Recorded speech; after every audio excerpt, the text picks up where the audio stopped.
ना गावाकडे राहिली, माझ्या जीवाची होती या कायली. हे गीत ऐकलं की आजही तरुण पिढीला त्यांच्या प्रेयसीच्या स्वप्नात गुंग होऊन जातात.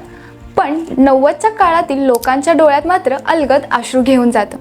तो इतिहास आठवला की तर ही नेमकी मैना कोण, कोणाची बायको का कोणाची प्रेयसी?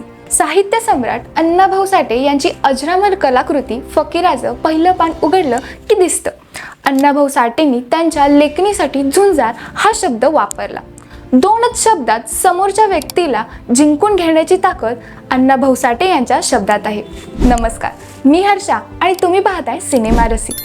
शाहीर विठ्ठल उमप आणि आनंद शिंदे यांच्या आवाजात सध्या यूट्यूबवर असलेलं हे गीत ऐकलं की अंगावर अक्षरशः काटा येऊन जातो. माझी मैना ही एक छक्कड आहे. लावणीचा हा एक प्रकार असून फडामध्ये जी लावणी सादर केली जाते तिला छक्कड असे म्हणले जाते. माझी मैना ही मराठीतील पहिली राजकीय छक्कड म्हणून ओळखली जाते आणि तशी नोंदही आहे. माझी मैना समजून घेण्यापूर्वी आपण एकदा अण्णाभाऊ यांच्या जीवनपटावर नजर टाकू. अण्णाभाऊ साठेंचा जन्म 1 ऑगस्ट 1920चा. पण गरिबीमुळे त्यांना आपलं गाव सोडावं लागलं. वाटेगावहून ते मुंबईत चालत आले. तिथे मिळेल ते काम केलं. कधी हेल्पर म्हणून, तर कधी बूट पॉलिशवाला म्हणून, तर कधी सिनेमांमध्ये द्वारपाल अशी विविध कामं करत ते नायगाव मिल आणि कोहिनूर मिल यामध्ये कामगार म्हणून लागू झाले. याच ठिकाणी त्यांचा संबंध कामगार चळवळीशी आला. तत्पूर्वी सिनेमा आवडतोय ना, तर मग वर स्क्रोल नको, तो जगून घ्या. थेट सिनेमा रसिक या यूट्यूब चॅनलला एक सबस्क्राईब ठोका, कारण इथे फक्त सिनेमा नाही तर सिनेमाच्या परंपरांचा आणि कलाकारांच्या माहितीचा अनुभव येतो.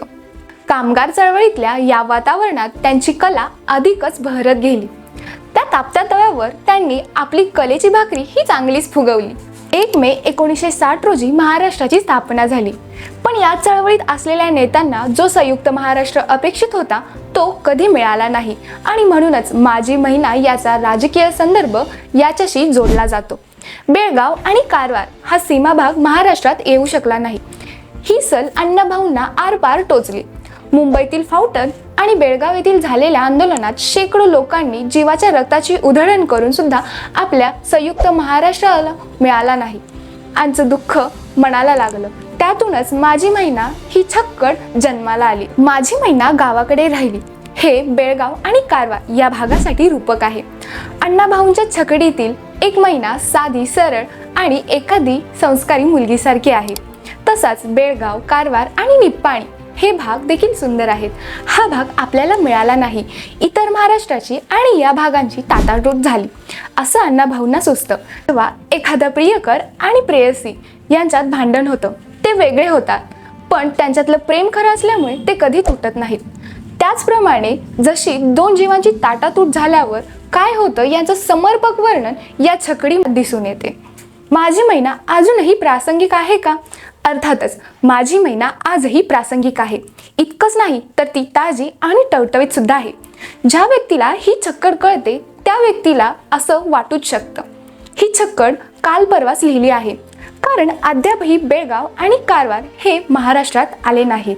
मराठी माणसाला दरवेळी वाटत राहतं निदान यावेळी तरी राघू आणि मैनाची भेट व्हावी. तत्कालीन राजकारण, समाजकारण, दंतकथा, शेतीजीवन, संस्कृती या साऱ्यांचं प्रतिबिंब या छक्कडमध्ये दिसतेच. म्हणूनच ही कला बहरली जाते. अण्णाभाऊंच्या विचारधारा समजून सांगताना हे ठामपणे सांगावं लागतं की ते कम्युनिस्ट होते.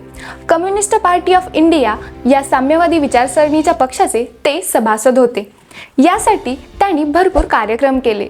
कामगारांच्या लढ्यात, संपात सहभागी झाले आणि या पार्टीतून निष्क्रिय झाल्यावर त्यांनी कला पथकही स्थापन केले.